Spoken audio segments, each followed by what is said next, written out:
va les gars? Alors on est là aujourd'hui, on vous prépare une petite surprise, on va dans un endroit sympa. J'espère que vous allez aimer. Regardez toute la neige qui apparaît ici.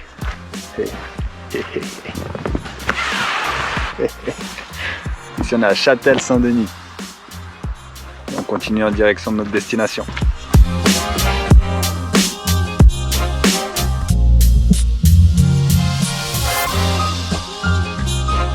Bah là on a loupé l'arrêt. Ah, bravo. David se trouve désormais au cœur de la Suisse et est enfin arrivé à la cité médiévale de Gruyère. Vous vous souvenez que je vous ai dit que des fois on perd le contrôle? Voilà, dans le train, l'écran il était un peu pété, il marchait pas bien. Nous on était pris aussi par le paysage, on s'est laissé feinter un peu par le tout. Et on a loupé l'arrêt, on est allé jusqu'au terminus, on a dû attendre et on est revenu. Mais on est enfin arrivé, on est à destination. Et j'espère que vous aimez le fromage. Bienvenue à Gruyère. La cité piétonne, les pavés et la fontaine de Gruyère invitent à une douce flânerie. La cité médiévale a donné son nom à la région de la Gruyère et à son savoureux fromage, le Gruyère AOP.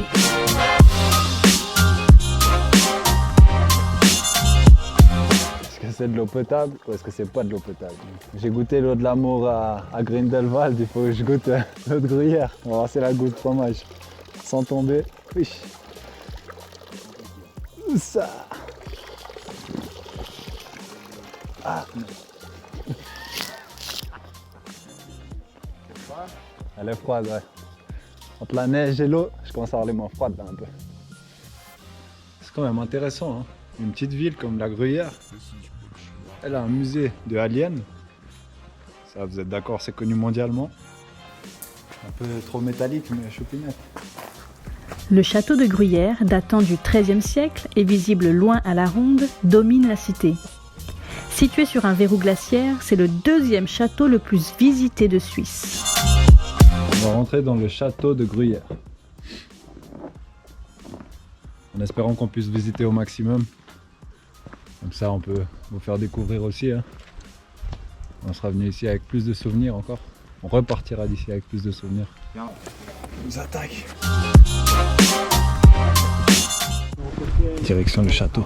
Juchée sur sa colline, la ville de Gruyère dispose d'un remarquable patrimoine médiéval et Renaissance. Les villages et hameaux de la commune abritent quant à eux quelques autres bâtiments historiques. Depuis 2016, le village fait partie de l'association Les plus beaux villages de Suisse, un vrai petit joyau. Regardez, il y a Gustave là-bas. Ça va Gustave? Oui, ça va. Je suis le roi du monde! Plein de petits soldats. Nag Arnoldi. Astati, 1997, porteur de lance, Lanzenträger. Spearman. Sans oublier acquis avec l'aide de la loterie romande. Attention, ça c'est important. Sympa les petits soldats. Hein. Ils sont bien faits.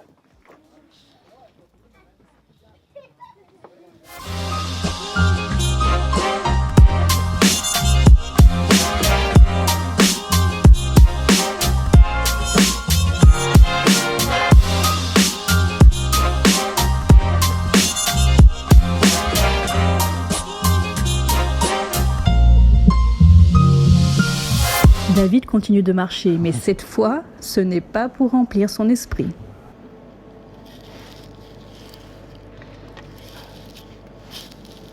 Petit Gruyère sympa. Gruyère de chez Gruyère. Hein.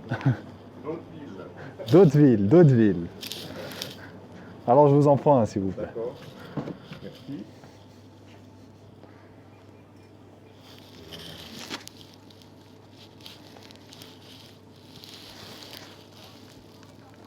On a les mains qui répondent plus complètement. Bon, on a le fromage. Maintenant, on va prendre le chocolat. Chocolaterie de Gruyère. Artisanat et tradition.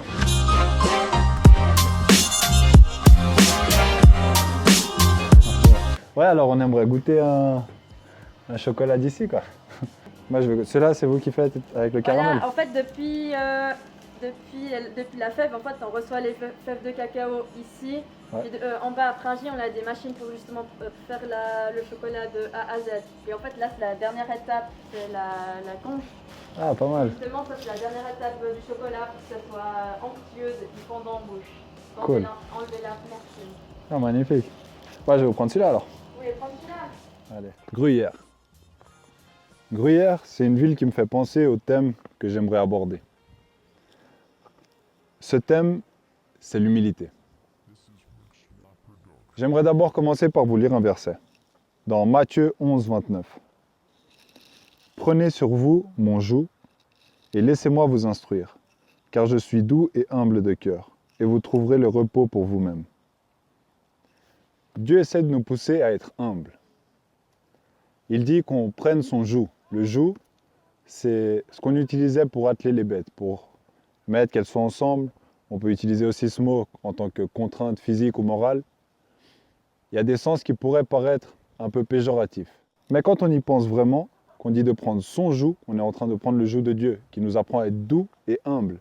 Il est en train de nous atteler, nous les hommes, pour qu'on apprenne à tous ensemble être humbles.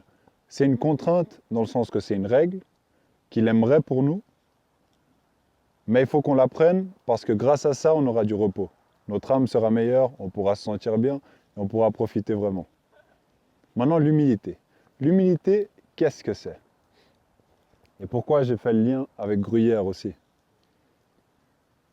Quand je pense à Gruyère, je pense à une ville qui sait qui elle sait qu'elle n'est pas très grande, mais elle sait qu'est-ce qu'elle a à l'intérieur. Elle sait ce qu'elle a.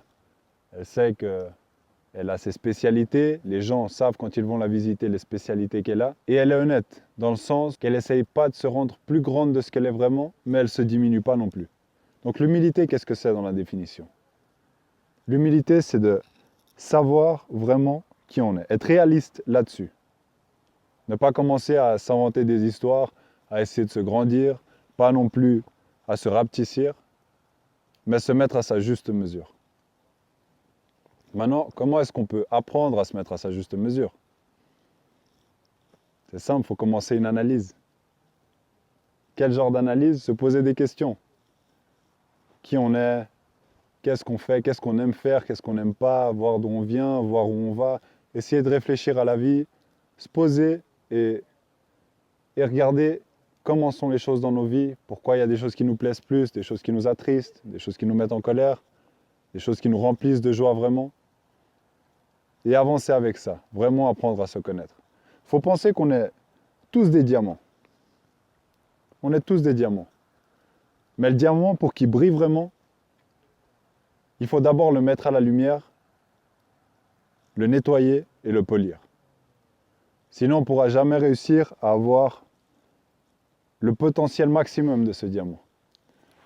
Alors je vous invite à ça, à savoir que vous brillez pour Dieu, et si vous brillez pour Dieu, vous brillez, c'est tout. Mais restez réaliste. C'est important qu'on reste humble de cœur, doux de cœur, et qu'on avance dans la bonne direction. Pour qu'on puisse vraiment tous être les diamants qu'on est et briller. S'aider à se nettoyer entre nous, à briller, se mettre à la lumière. Mais pour ça, il faut rester humble. Et ça, c'est que du gagnant pour tout le monde.